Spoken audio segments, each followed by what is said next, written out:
Okay, let's just get right into this. Welcome to today's deep dive. I am your host, and I am your resident expert, and I am very excited about what we're covering today. yeah, it's a good one. So, I want you, the listener, to picture a really strict, high-end architect. Right. Someone who builds grand cathedrals. Oh, I like this analogy already. Right. So they have blueprints, they have math, they have ironclad rules about load-bearing walls and exactly where the arches are supposed to go. In classical music, those blueprints are the forms. Exactly. The forms. You have your sonata form, your standard form movements, your tonal relationships.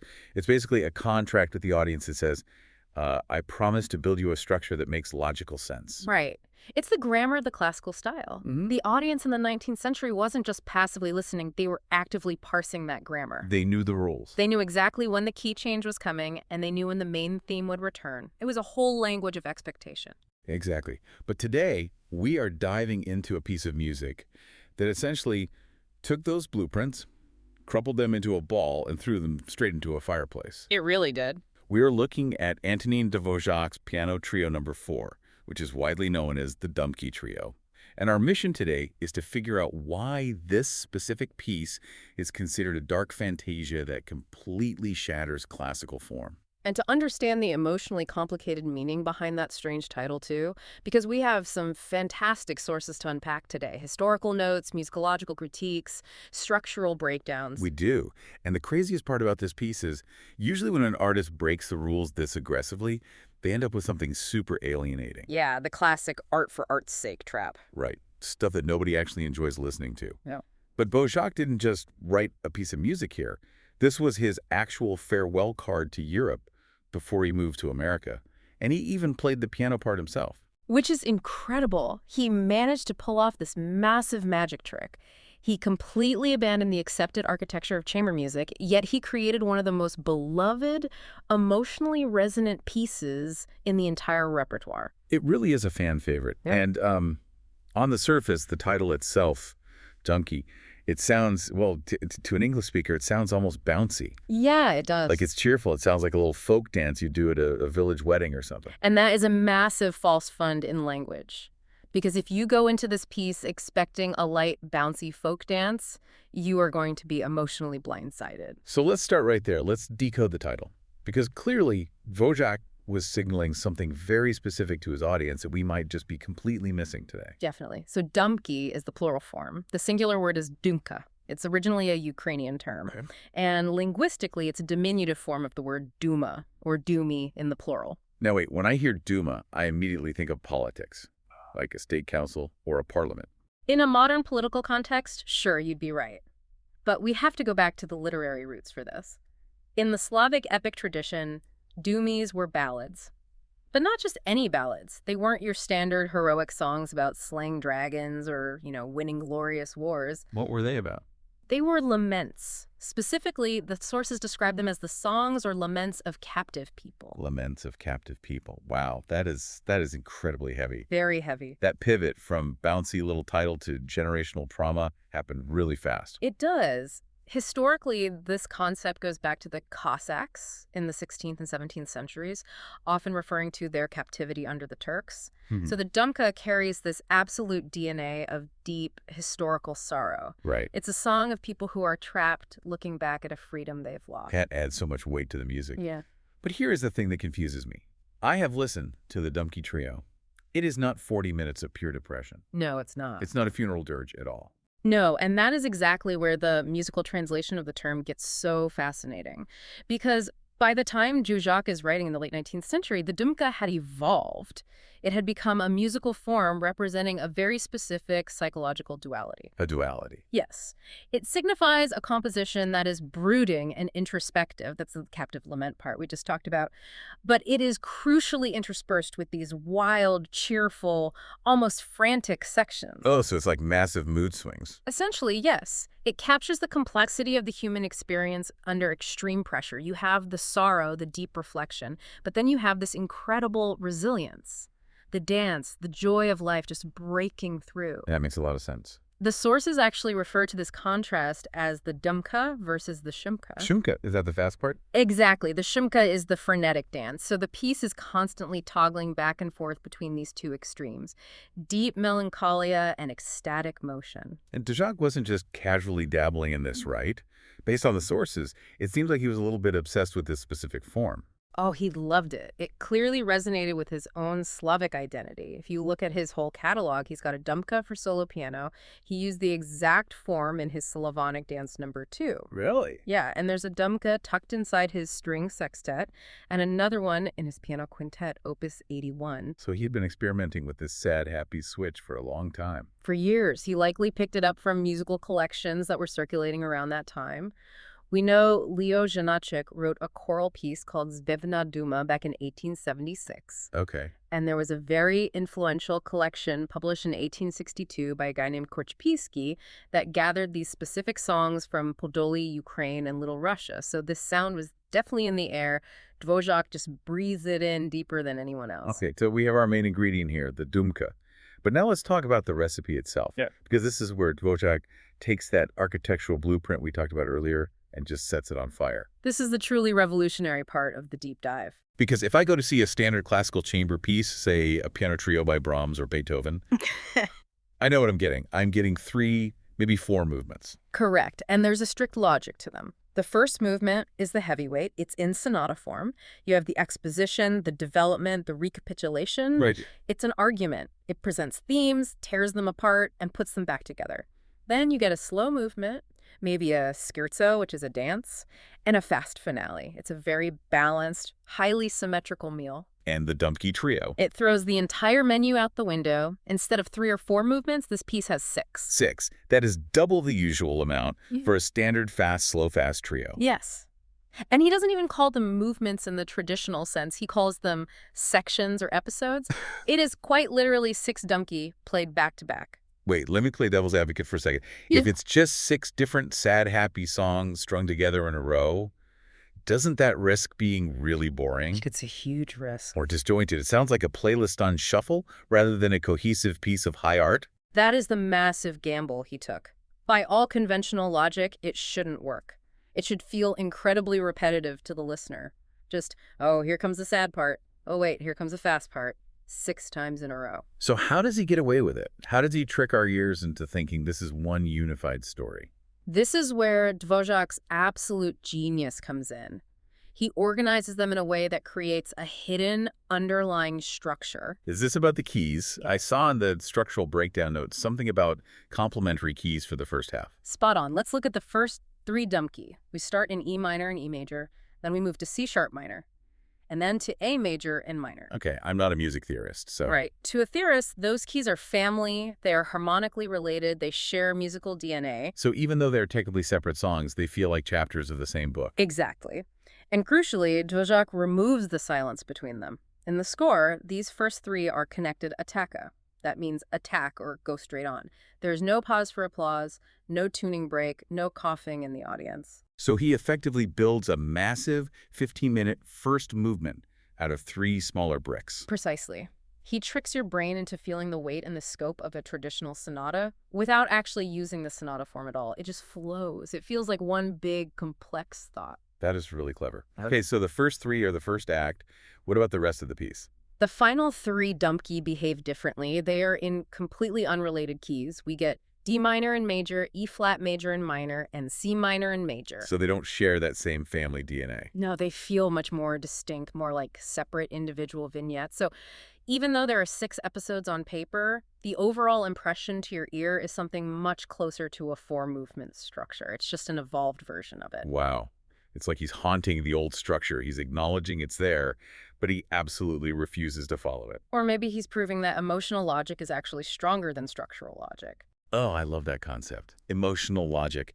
It reminds me of that quote we found from the music critic Daniel Felsenfeld. He called this piece an uninhibited Bohemian lament. That is a fantastic phrase, uninhibited. That's the real key to understanding this. And Felsenfeld also called it a dark fantasia, which I think captures the mood perfectly. But there's this paradox he points out. He says the form is structurally simple, but emotionally complicated. That is the real aha moment for this piece. Think about it. If Dvořák had tried to force these wild organic folk melodies into a strict sonata form, he would have had to manipulate them. Right. He would have had to chop them up, develop them academically, and force them to argue with each other like a traditional classical piece. Would have felt so stiff, like trying to wrestle a wild animal into a tuxedo. Exactly. By ignoring the strict architectural rules, by freeing himself from sonata form entirely, he gave himself the license to just follow the emotion wherever it went. Yeah. As Felsenfeld notes, it allowed him to take the music to dizzying, heavy places that a strict form simply wouldn't have allowed. It's basically the difference between writing a formal, rigid academic essay and writing a stream of consciousness memoir. The memoir might be structurally simple, just one memory after another, but it's going to be way more emotionally honest. That is a perfect analogy. And actually, musicologists Derek Katz and Michael Beckerman make a really interesting comparison to Dvořák's earlier work to prove this exact point. They look at his piano quintet, Opus 81. Which is a total masterpiece in its own right. And it also had a dumka in it, didn't it? It did. But in the quintet, Dvořák was still trying to play by the rules. He tried to mold the dumka into a quasi-traditional framework. He actually borrowed a structural plan from Schumann for it. So he was trying to make the folk element fit the classical mold, trying to put the square peg in the round hole. A very beautiful square peg, yes. In this trio, though, Katz and Beckerman observed that he finally just stops trying to make them fit. He allows each of the 6 dumky to stand fully realized on its own. He stops apologizing for the folk form and just lets it be what it is. Yes, and the result is this vibe that Felsenfeld describes as both brooding and yet somehow, through it all, a little lighthearted. Which is the pure essence of the dumka. It's that absolute refusal to be crushed by the sadness. Exactly. So we have this rule-breaking, emotionally complex, dark fantasia.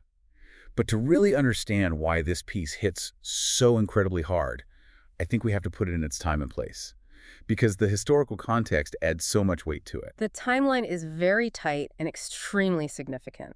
Dvořák completed the trio on February 12, 1891. And the premiere was just 2 months later. Right, April 11, 1891, in Prague. Now, set the scene for us. This wasn't just a standard Tuesday night subscription concert. No, not at all. This was a major event. Earlier that same year, on March 17th, Prague's Charles University had awarded Dvořák an honorary doctorate. Wow. He was at the absolute height of his fame in his homeland. He was a national hero. So the premiere of this trio was directly tied to that massive celebration. And here is the detail I love the most. Dvořák didn't just sit up in the royal box and wave to the crowd. He was on stage. Yes, he played the piano part himself. And he was joined by the violinist Ferdinand Lachner and the cellist Hanush Wihan. I just want to pause on that image for a second. You were sitting in Prague. It's 1891. Czech nationalism is boiling over. And here is their greatest hero, Dvořák, sitting at the piano, playing these uninhibited Bohemian laments. And remember, the audience knows something else, too. They know he is leaving. Right. This is the part that gets me. This wasn't just a concert, it was a send-off. Exactly. Dvořák had accepted a prestigious position to head the National Conservatory of Music of America. He was moving to New York City. And back then, moving to America wasn't a quick 6-hour flight. It was a one-way steamship ticket into the total unknown. He was leaving his culture, his language, his friends, everything he knew. It adds this layer of almost voyeurism to the performance. We are watching him process his grief about leaving his home in real time, right through his fingers, and he didn't just play it once in Prague. No, he basically took this piece on a road trip, the famous farewell tour. Exactly. 40 concerts.